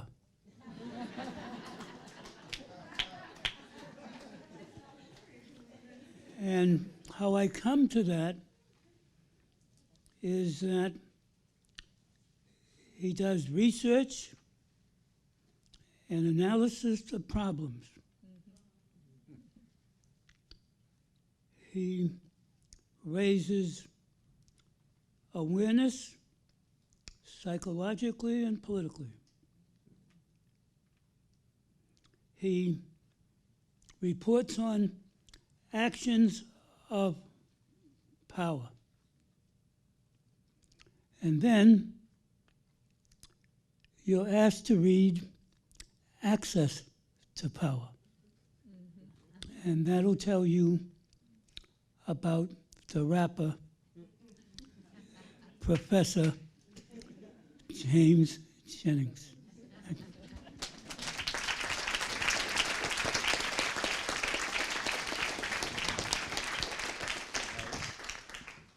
Getting my exercise in for today.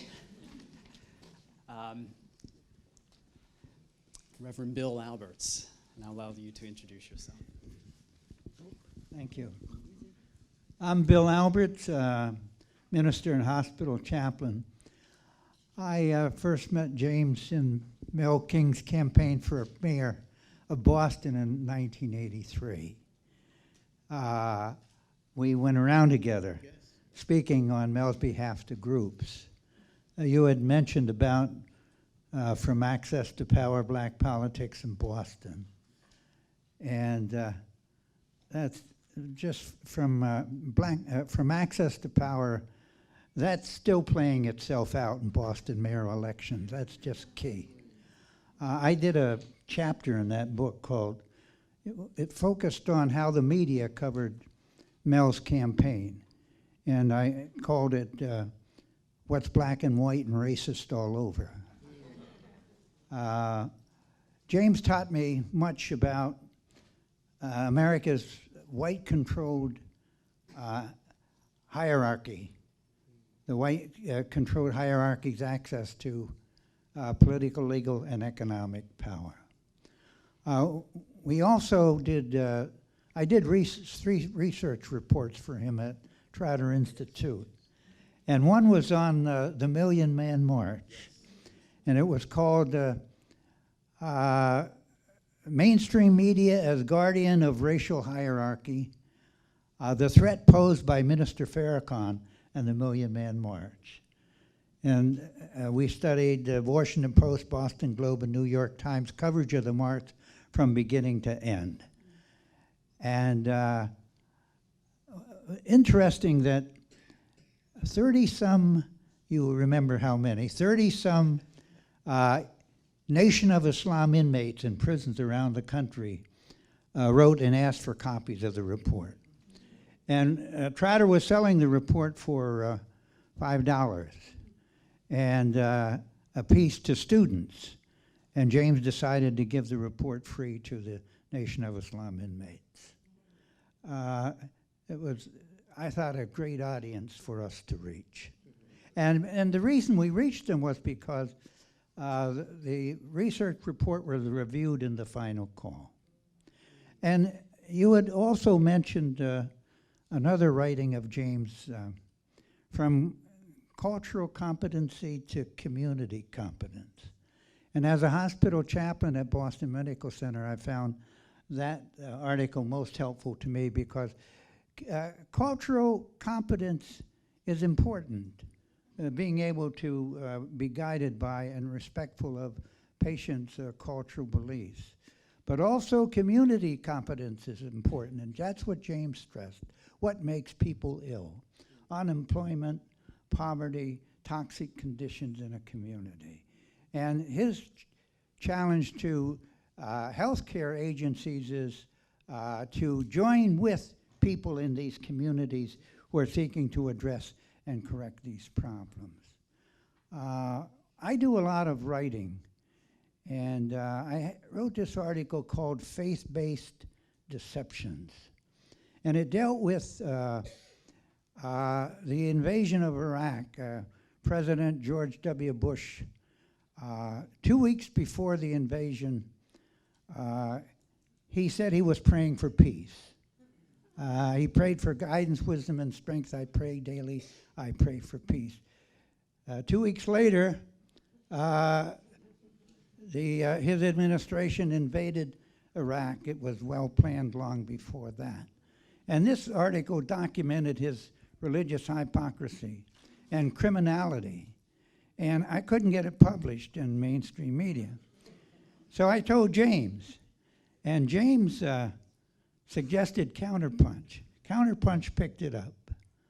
And Counterpunch has published a lot of my pieces now. There's a collection in book form.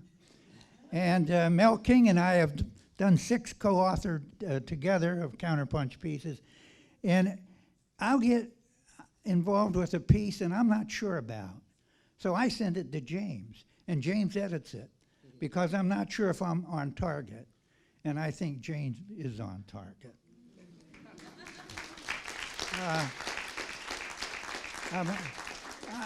I'll conclude this way. There's many Christians, well, a number of Christians, have a saying when they face a moral dilemma, what would Jesus do? Well, over these last 30 years, I've come to ask myself, what would James do? All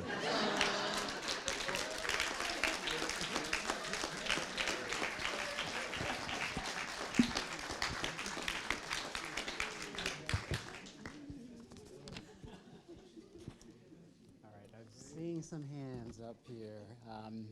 Yeah, do you want to introduce yourself? Yeah, my name is Haywood Fennell. I'm a veteran and a community activist. I do a lot of things, but I want to thank James Jennings for his inspiration, and I'm really humbled by all these people here that you have influenced over the years, and I'm just hoping that all the data and the research that you've been able to do with their help and so many other people that are not here, that you will be able to come into our community, because things have changed there.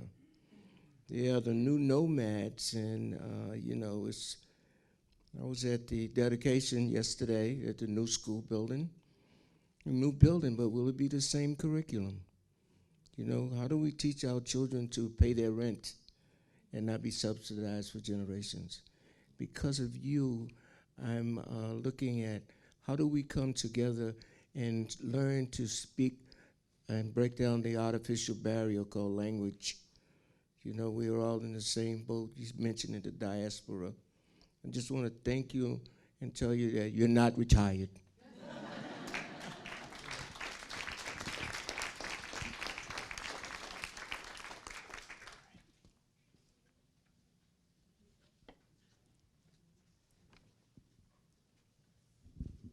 I'm Ann Withorn, and I've learned a huge amount from James Jennings, and I can't talk about it because it's so much. But what I've learned tonight that I'm totally surprised at is your latent feminism, James. I have not, in all the years I've been to memorial services, all these things, seen a male academic of your age have an event like this where all the speakers, except the introducers and one member of a commenting panel, was a man. And I think that's not, I think that's not separate from all the praise. There's a way in which James makes it possible, and you don't have to talk about him being a feminist. I'm the first person to say that. None of us would say that. But he has made it feel possible to be in the room with him and as an equal, to challenge him. God knows, poor James. I've challenged him a lot. And it's never about his sort of male privilege or power or whatever is the subtle way in which that happens. It's just because James is James and he wants to have a conversation and he wants to hear and he wants to speak. And I think all of us in this room, all of us who often count heads, how many men are speaking, how many women, how many whatevers, should really learn from you that somehow or other, you, on retiring, generate this amazing event in terms simply of who wants to speak about you. And thank you for that. All right, so I'm going to ask each of the people who speak to just quickly say their name so that we know who's speaking. But also, and I'm going to take the privilege of being the MC tonight just to say, we are banning the past tense from talking about James. Because we are talking about the James who is here with us today. My name's Marilyn Frankenstein, and I just want to give the audience a sense of the breadth of impact that James has had. I'm not in his field at all. He was my dean. I had a very difficult tenure case. I was a math educator trying to introduce a left social justice perspective into teaching mathematics. And because of James, I got tenure, and he made the space for me to do my work. Only because of James. I never would have gotten tenure otherwise.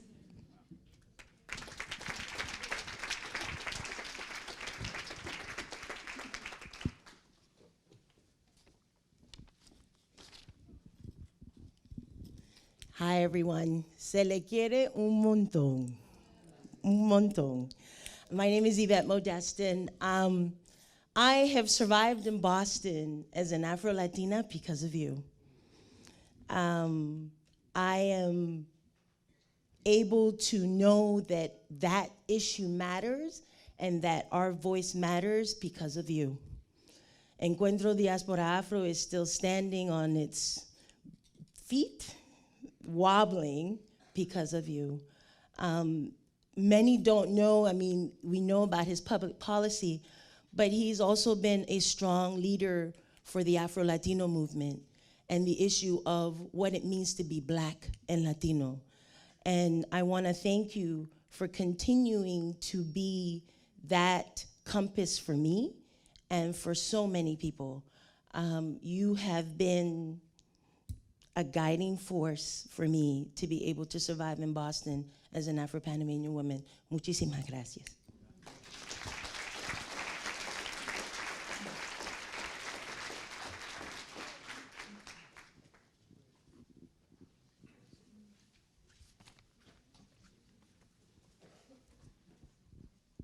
Wow, beautiful.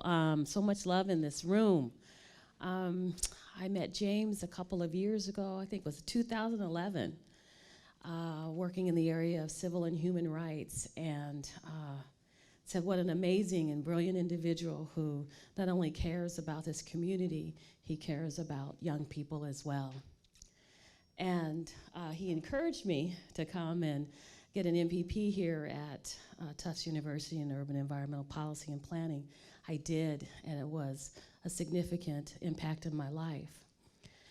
But more than that, the world is always a better place when you meet people who have integrity, who truly not only say something, but they also act in accordance to that, because we see a lot of people who act contra to that.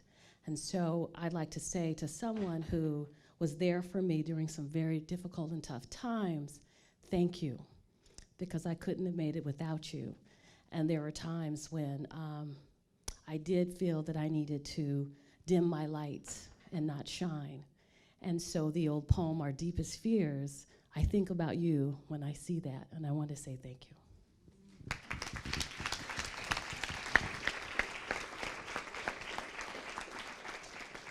We have time for about 1 or 2 more comments, depending on how long we go, because we are trying to get to James.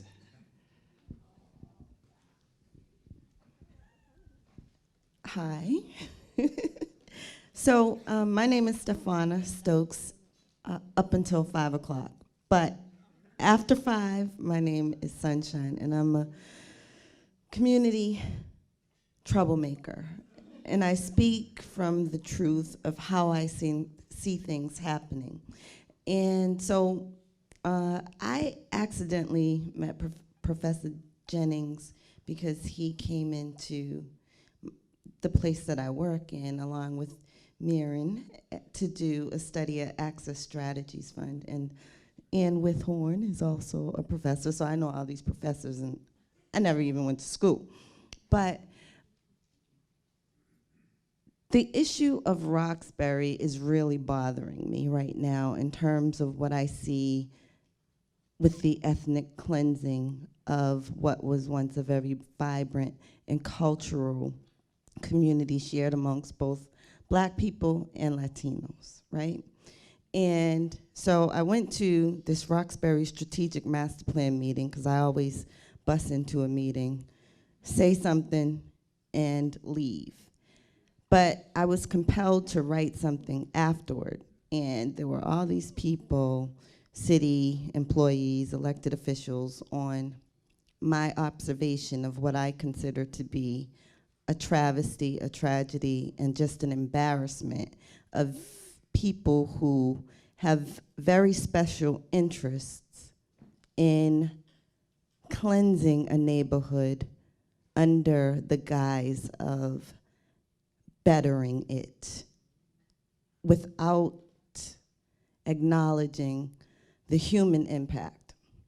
So I said that nicely, but I didn't write that nicely. And I sent it to Professor Jennings, like probably at, I don't know what time in the morning, because I was just that mad. And he responded. And because I am often misunderstood in my approach, in the way that I speak from the passion of being the young girl from Roxbury who suffered throughout all of its hateful neglect by the people who have the power, I'm misunderstood, and I'm in these spaces where people kind of just think I'm a troublemaker. And I don't have that academic way of speaking about my passion and my problems and my people. But you have always, in the probably 5 or 6 years that I've known you and interacted with you and spent a little bit more time discussing what I see and what I envision, have respected that. And in some ways you have authenticated and allowed me to value my position and ignore those who don't quite understand what it is that I feel and how I can apply it. So I'm working on how to deal with these people. And I really thank you for that, and I hope, I didn't even know I was coming here for a retirement party. So I'm here, and I hope you're still around to email.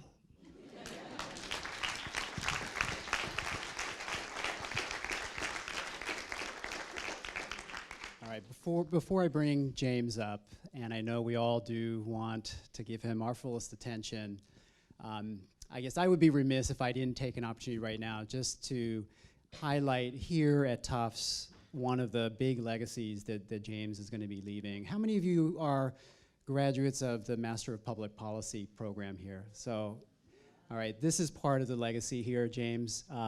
And, you know, I have the distinct honor and privilege of taking over coordination of that program from you, and you know, quaking in my shoes because I will not be able to replicate what you've done, but we'll certainly continue the spirit and do our best, you know, all of us as colleagues here at Tufts and UEP, to continue what you have started.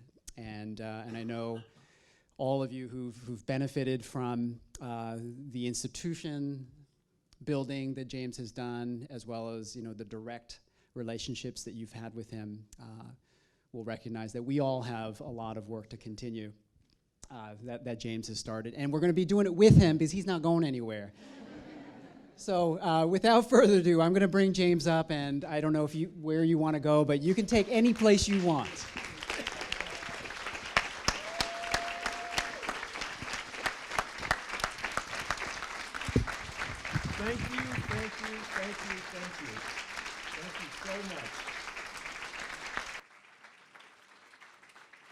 And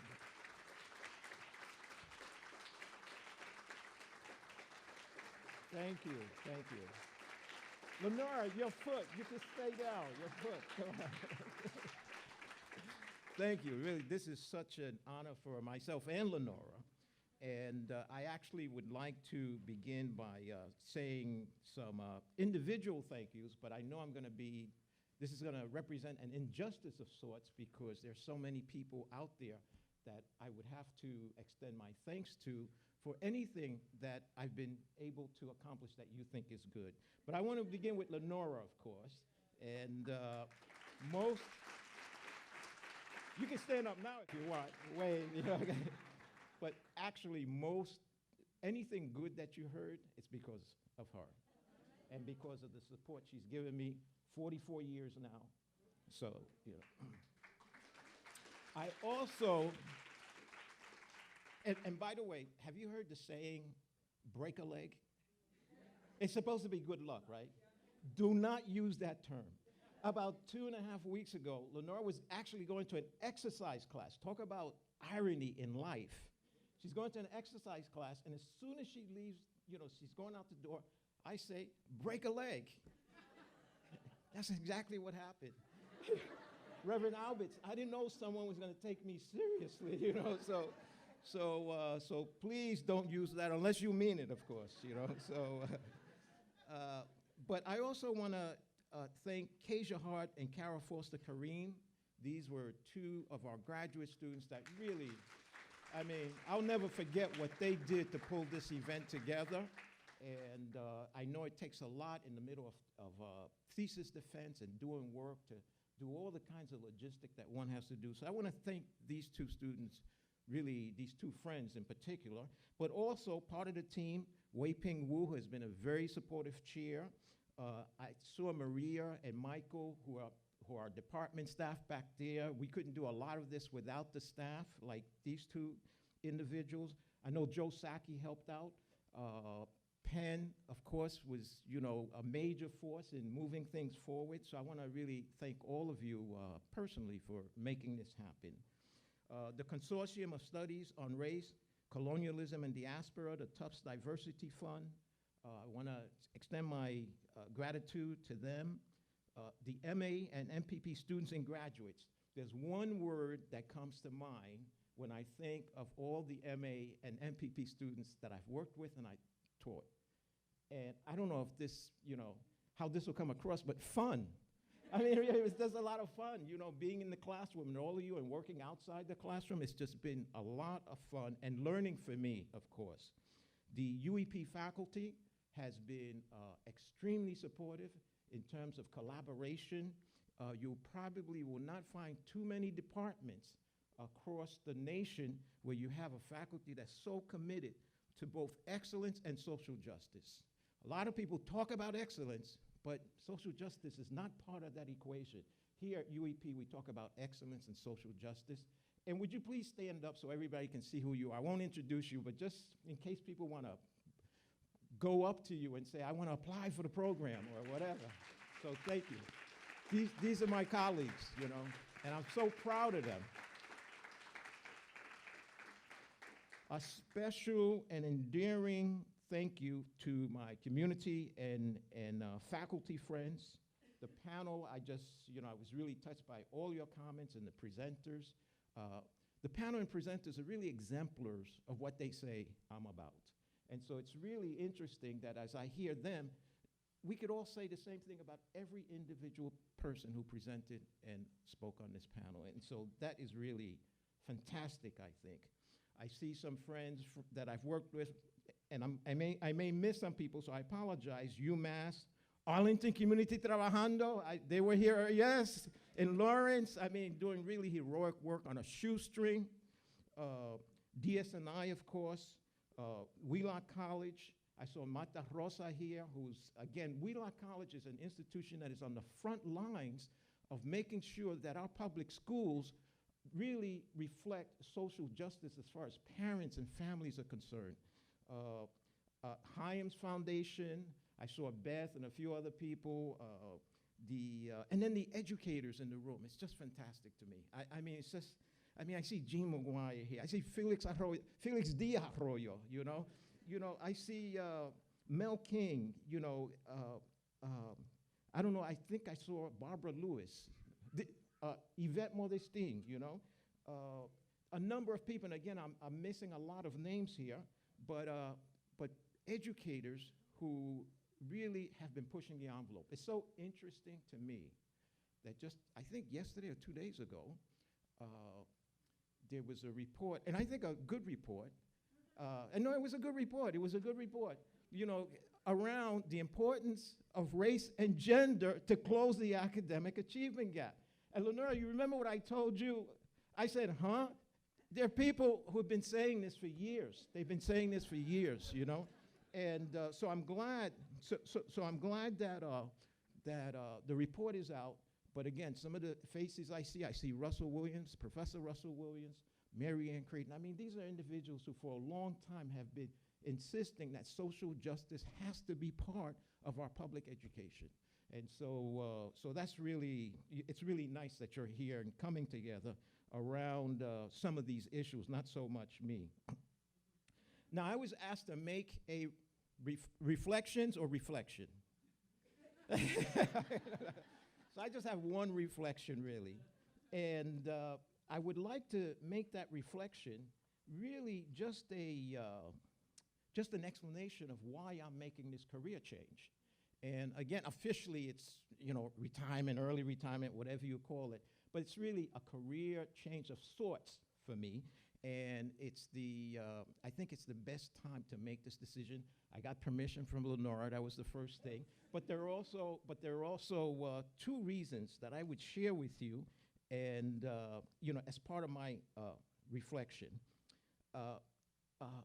Two reasons why I'm making this transition now. One, I see this actually as an opportunity to continue and actually expand my applied research within a social justice framing.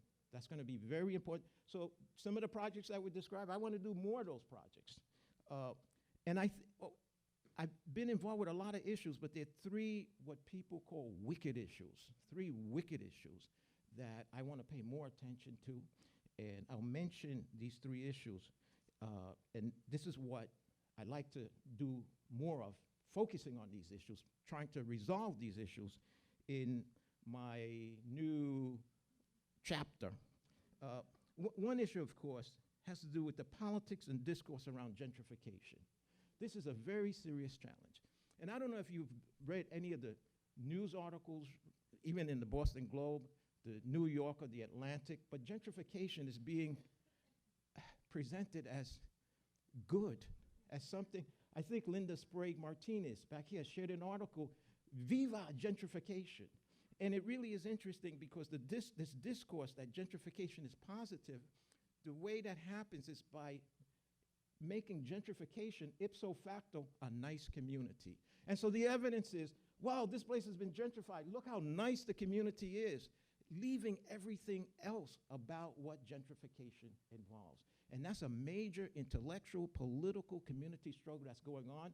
We see it in Boston in a very intense way, but it's not just Boston. And so something that I think is going to be very important not to minimize.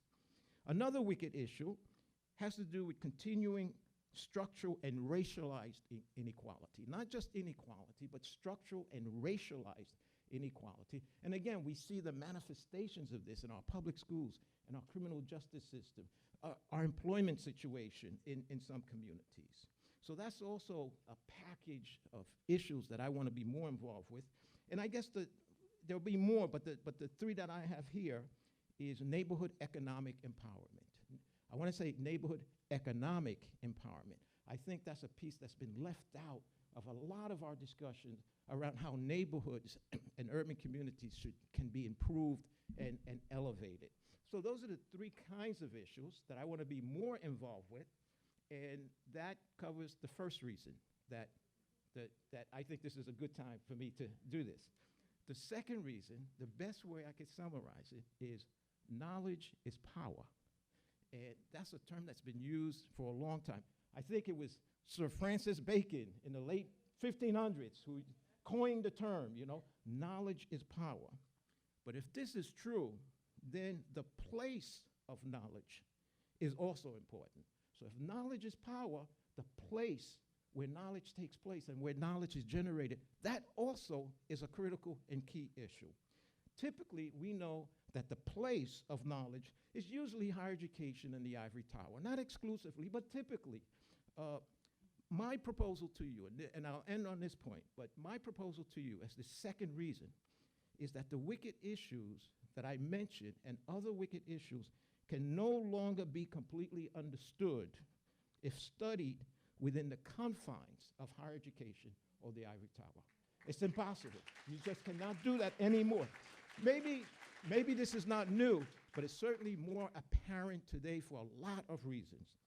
And there's also a danger related, associated with thinking that these wicked issues can be studied and analyzed within the space we call higher education. And that is that the danger is that proposed resolutions can then become delinked from democracy and social justice.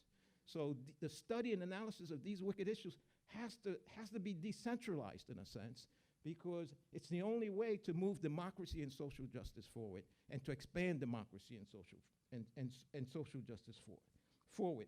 So community spaces can also be a place where we design and build knowledge, where the design and building of knowledge takes place.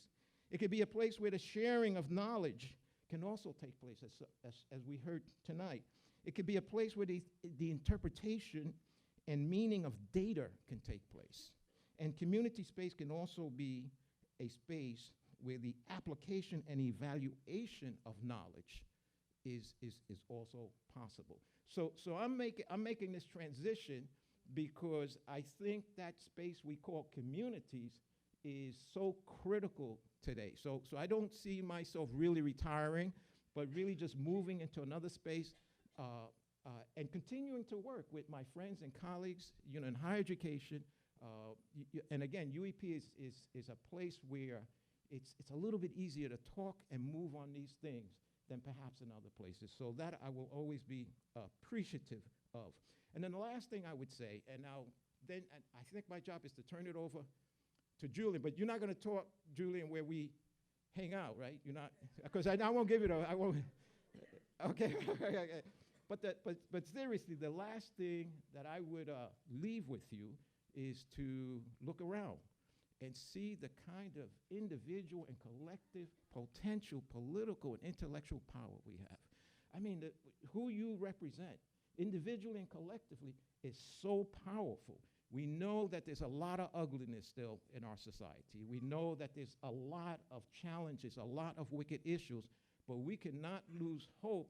And coming to a place, to a meeting like this, it just empowers me and inspires me even more. So again, thank you to all my friends. Thank you to Penn and the team, and to UEP, to presenters and the panelists. And I love you all. Thank you.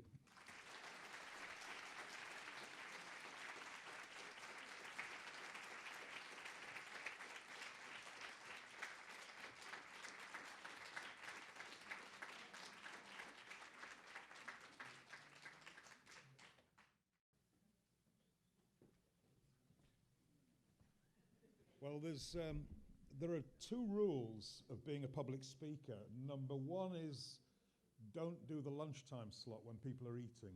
Okay, that's number one. Number two is don't follow the main act. And I've done both this week, so that's something. But I'll be brief. I just jotted down a few notes. To Penn, you're a role model. To Wei Ping, you're a champion for social justice. To Jean Wu, his work is exemplary. To Julia, you live your words. You don't say them, you live them, James. To Miren, you're an unbridled researcher in pursuit of the truth.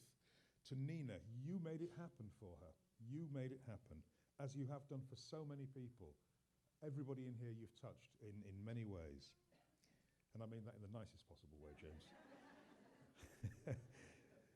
To Fran, you're a public scholar. To Chris, you're a teacher through doing. And Pearl said that when she first met you, you were serious. You did community stuff. Clearly, the depth of admiration and respect for you and love for you is palpable. And I just want to offer three little personal reflections. One of them is James and I, some of you students probably don't know this, but James and I used to teach foundations together. We had some fun, didn't we? Here was real diversity, an African European and a Puerto Rican black guy. So many students hadn't had one black professor, and here's two in the class. And then there was one day when Curtis Davis came in, who is a black architect, and we just stood at the front of the class and said, let's just, for this moment, appreciate you have three black professors in front of you. You will never have this again. And so it was just a really nice a nice accolade, and we had great fun teaching that class. James, I also want to thank you for your role in me getting tenure and promotion. Just like a lot of other people, I wonder, we should have a tenure and promotion club for the people that James has helped. You know, those moments when we doubt ourselves, you know, you're sitting in your room sobbing, well, not me, but, you know. You're sitting in your room and you know people are meeting in other rooms talking about you. And in every way that he possibly could without being, you know, too revelatory, James was very supportive. So I want to thank you for that, James. It would be remiss of me not to mention our clandestine drinking sessions at the Phoenix. James really likes Guinness. I mean, really likes Guinness as much as I like the Belgian beer called Duvel. So James and I do spend some time at the Phoenix, and James, we're long overdue. I just want to finish with a song from the 70s. I'm not going to sing it, don't worry. But for those of you who know the Eagles, there's a track called Hotel California, and they say you can check out any time you want, but you can never leave. And James, okay, thank you.